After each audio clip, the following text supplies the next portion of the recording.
I want to introduce you to Ryan Kim, who came to us from Middlebury College last year and really won everybody over. And he's got lots and lots of interesting stories to tell, and we asked him to share the stage today to sort of catch us up on what he's been up to. Please welcome Ryan Kim.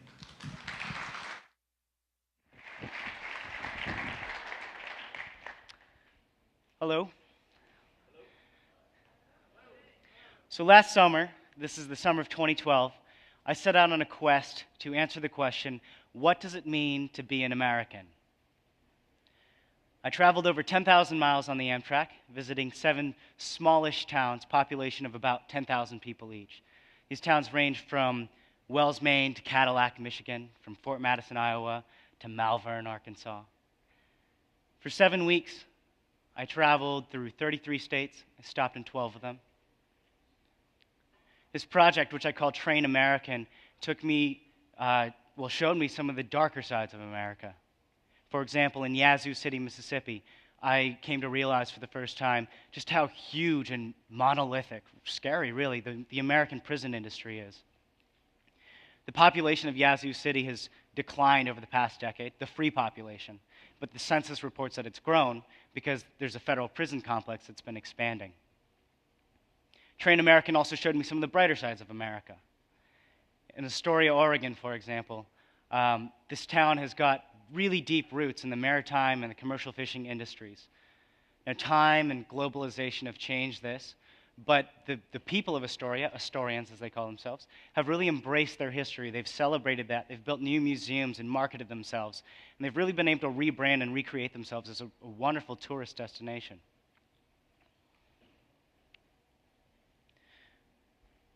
But this is all last summer. I want to talk to you about this summer.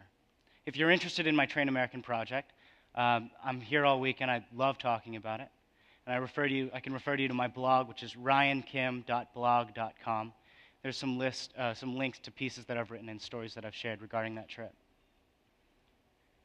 This summer, I hitchhiked 800 miles across the Midwest in search of 2 men whom I greatly admire. The first, his name is Will Trogdon, or William Least Heat Moon is his pen name. He's a travel writer. He became famous in the 1980s with a book called Blue Highways and continues to write. Lives out in Columbia, Missouri, which is the hometown of Mizzou. The second man is Warren Buffett. He lives in Omaha, Nebraska. Now, whether or not I found these guys, to me is beyond the point. The point I'd like to make to you today is that I think hitchhiking and placemaking are similar in a few ways. For example, in both cases, you know where you're starting. You have a pretty good idea of where you want to go, and the success of your journey is entirely dependent, or almost entirely dependent, on the cooperation and generosity of complete strangers. So I want to share a story with you about a time that I tried this summer, tried to hitchhike, find a ride, share some lessons that I learned from that experience, with the hope that you might find these lessons applicable to your own work, building and rebuilding communities. Before I start, I think I should explain a little bit about hitchhiking. Has anyone here been hitchhiking before? Oh, good number. I love that. So for anyone who hasn't been hitchhiking, there are a few things you've got to know. First thing is you need to have a good 5 or 6 second pitch. So my pitch was this.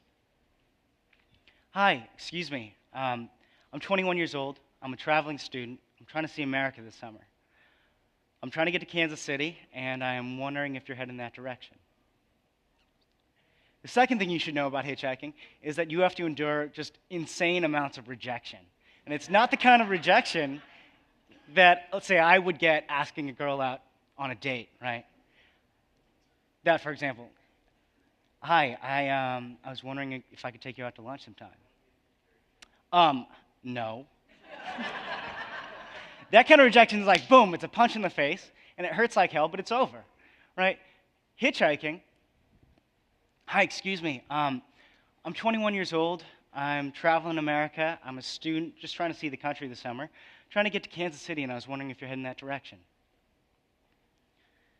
Oh, I'm so sorry, I'm actually headed east, but if I was going west, I would totally give you a ride, but best of luck. No, sometimes, a lot of times they meant it, and sometimes it was pretty obviously clear that they didn't mean it. But that's really beyond the point. The rejection in that form is so small, it's slight. In a way you expect it, because who does want to pick up, random kids headed east? So this rejection is small, but it adds up. I mean, after 5 times, 10 times, 30 times, 50 times, 70 times, I mean, it's like death by a million cuts, The last thing about hitchhiking is that you've got to take all of your preconceived notions, all your prejudices that you've got built up about who's going to be nice and who's going to give you a ride and all of this stuff, and you just need to stuff it in the trash.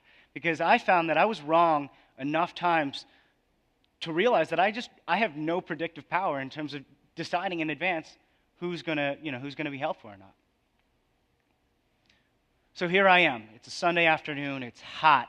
I'm in central Missouri, just outside of Columbia.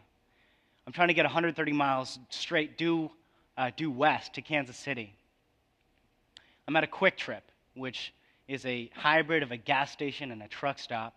It's a magnet for travelers, which makes it a heaven for hitchhikers. I see an older man. He's pumping gas into his beige sedan. Around the license plate, the frame reads, "Once a Marine, always a Marine." And I know that Marines used to hitchhike quite a bit, and I think this guy looks like a nice guy, so I'm going to ask him for a ride. "Excuse me, sir."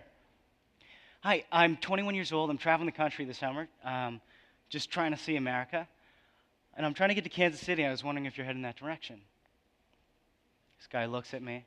He finishes pumping his gas, screws the cap on, closes it. And he says, "Get a job!" And with surprising finesse for a man of considerable age, he jumps into the driver's seat of his car and then drives forward 20 feet to the convenience store, hops out, and storms into the building. And I think, well, that wasn't good. And I know I'm about to get kicked off this Quick Trip, so I go off and I give 2 more 6-second pitches, and it's a no. And like clockwork, an attendant comes over and asks me to leave. So I pick up my bags, and I go down the road to where the road branches off to the westbound interstate. And I go stand in the shoulder there. My first lesson is persist, because there is absolutely no other way but forward. I'm standing on the shoulder of this road, and I realize pretty quickly that sticking my thumb out, literally thumbing it, is not producing good reactions. You can see the driver's faces as they go by. It's just horror and fear. And so I go into my bag, pull out a sheet of paper, and I scrawl out a sign, Kansas City. Just simple, direct, right? I'm holding out Kansas City. Now, across the road, right at the off-ramp, the interstate off-ramp, there's another guy. He looks like he's homeless, and he's approaching the cars on the off-ramp, presumably asking for money. And I'm holding my sign, and I see him shouting at me, and he's shouting at me and waving his arm, right? I can't hear him, though, because it's a 6-lane road, and there's all this traffic. And I think, oh, this guy is getting territorial, and he thinks that me standing here trying to get a ride is somehow inhibiting his ability to collect money. And I'm like, that's ridiculous, right? But the traffic clears, and I can hear him more audibly, and he's saying, "Move down the ramp! Move down the ramp!" I said, "Why?" Or I shouted, "Why?" Right? And he said, "You've got to give them time to read your sign and decide to stop." And I'm thinking, that makes a lot of sense. This guy seems to know what he's talking about. So I pick up my bags and I move 40 feet down the ramp, staying in the shoulder, of course, of the on-ramp, and keep holding my sign. And sure enough, 20 minutes later of sweating in this midday heat, a car pulls over and stops. So my second lesson was help can come from absolutely anywhere. So I pick up my duffel bag, I throw my backpack over my shoulder, and I'm booking it. I'm hauling ass down the shoulder to the car. Why am I running? I'm running because I'm worried this guy might change his mind and keep going. Right? Because he has the chance to. So I'm running down. Now, when you're at a Quick Trip, right, and you're approaching people for rides, right, you say, "Excuse me, hi, I'm 21 years old. I'm a traveling student. I'm trying to see America this summer. I'm trying to get to Kansas City, and I was wondering if you're heading that direction." The first thing is, like, when you say that 70 times, I've said it to you like 3 or 4 times, and it starts to lose. You start to lose your verve, right? But if you're not peppy about it and you're kind of droopy and you're like, I'm the student, I'm trying to get, people don't. Who wants to pick a kid up like that, right? So it's this process of energy, but you're not just reciting this and trying to keep your energy up.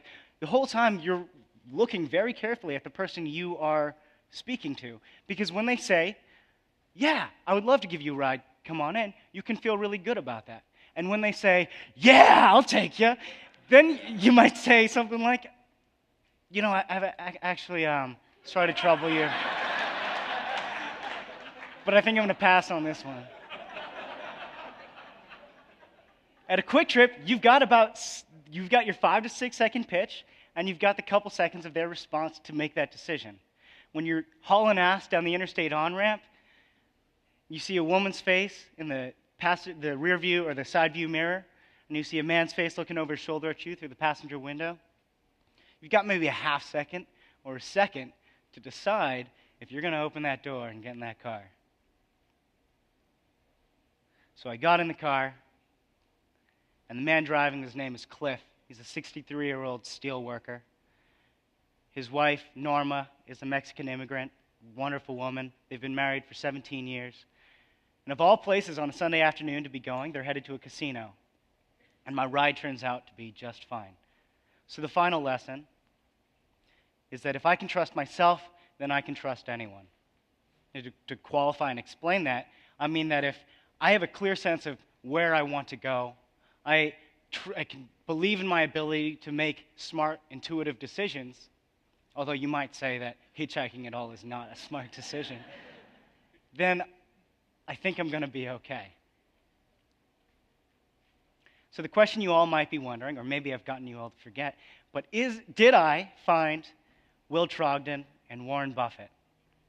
Now I'll tell you this, I either found both of them or I found neither of them. How many people think I found both? How many people think I found neither? So equal skeptics and supporters. I found neither of them. And here is where I think my metaphor falls apart. In hitchhiking, in my hitchhiking, I had this destination, I had this place, this goal in mind, an aspiration, right? But so much of it was the journey. I also wanted to see America. I wanted to meet Americans. Right? I wanted to confront the stigma of hitchhiking. And so much of that is what I got and I walked away with. But your work placemaking and building communities, I mean, by God, I hope you're enjoying the journey. I'm having a great time here, Ed. I think everyone is. But the destination, the goal, the future that we're trying to build is so, so important. I'm 21 years old. I'm a traveling student, and I'm trying to see America. But I'm not just trying to see the America today. I'm trying to see the America of tomorrow, and that's why I'm here at CityWorks. I think, to an extent, that's why we're all here at CityWorks. Your work is so important. It's so inspirational to someone like me, 21 years old, student. So thank you. Thank you. Thank you.